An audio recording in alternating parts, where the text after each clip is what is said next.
Dans ce tutoriel, nous allons voir comment créer notre tableau nous affichant en pourcentage les charges personnelles sur le chiffre d'affaires réalisé.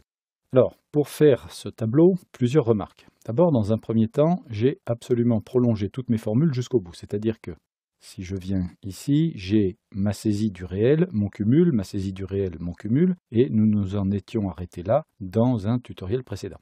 Là, qu'est-ce que j'ai fait? Eh bien, j'ai prolongé les totaux jusqu'au bout, jusqu'au mois de décembre, et j'ai prolongé les formules de cumul pour toutes les colonnes jusqu'au mois de décembre aussi. Pourquoi? Bien parce que dans les calculs et dans les feuilles que je vais créer par la suite, je vais avoir besoin d'utiliser le cumul du mois de décembre, c'est-à-dire le total général. Deuxième remarque, comme je vais travailler principalement sur les totaux, j'ai tout intérêt à replier mon plan pour ne laisser apparaître que ces totaux, ce qui me facilitera les manipulations. Enfin, vous n'êtes pas sans remarquer que le fait de prendre le tapis roulant fait que nous perdons de vue les intitulés des lignes, ce qui est parfaitement dommageable et qui ne va pas donc me faciliter le travail. Heureusement, Microsoft a pensé à tout. Je vais créer une fenêtre pour séparer les intitulés des lignes du reste du tableau, ce qui me permettra de naviguer horizontalement sans perdre de vue l'intitulé de mes lignes. Alors pour réaliser cette fenêtre, je me positionne en bas à droite de l'écran. Vous remarquez ici une petite flèche et une autre petite flèche pour faire circuler donc le tapis roulant dans un sens ou dans l'autre. Et après la petite flèche pointe orientée vers la droite, j'ai un tout petit trait vertical. Je vais me positionner exactement sur ce petit trait vertical pour faire apparaître un pointeur de souris muni de deux flèches horizontales. Je glisse maintenant pour venir me positionner à la limite de la colonne A, et quand le trait gris est en position, je lâche le bouton de ma souris. J'ai donc maintenant une fenêtre, ce qui me permet de naviguer horizontalement, d'aller jusqu'au mois de décembre, sans perdre pour autant l'intitulé de mes lignes. Je vais maintenant me positionner à l'aide de cette petite flèche en bas à gauche de l'écran sur la feuille suivante que je vais nommer charge personnelle sur chiffre d'affaires. Bien, dans cette feuille, dans ce nouveau tableau, je vais donc reprendre le titre ici pour ma compréhension personnelle, charge personnelle sur chiffre d'affaires en pourcentage. Je vais maintenant, dans la cellule en dessous, faire une formule qui va consister à aller prendre dans mon tableau de bord le cumul général que j'ai pour le mois de décembre et l'utiliser donc dans une division. Pour ce faire, je commence par faire égal, puisque toutes les formules commencent par égal. Je souhaite assurer une liaison entre cette feuille et la feuille tableau de bord.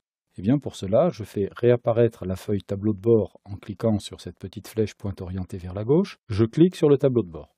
Je me positionne maintenant sur le mois de décembre à l'aide du tapis roulant et je vais venir sur le cumul du chiffre d'affaires du mois de décembre.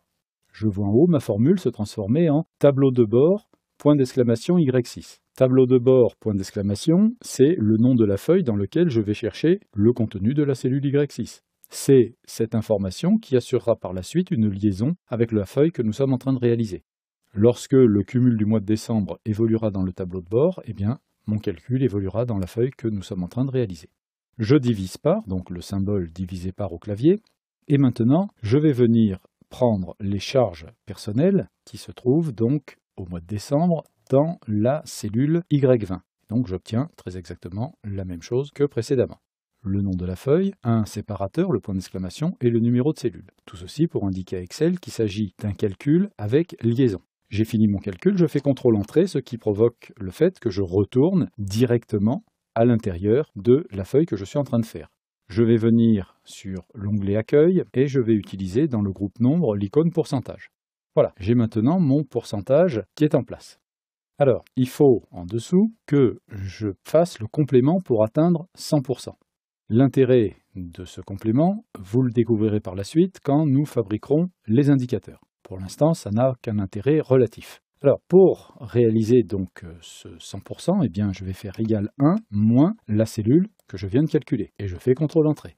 Si maintenant je fais le total de la cellule qui est ici, la A2, plus la cellule A3, et que je fais CTRL-Entrée, j'obtiens les 100%. Je vais maintenant me positionner sur le seuil.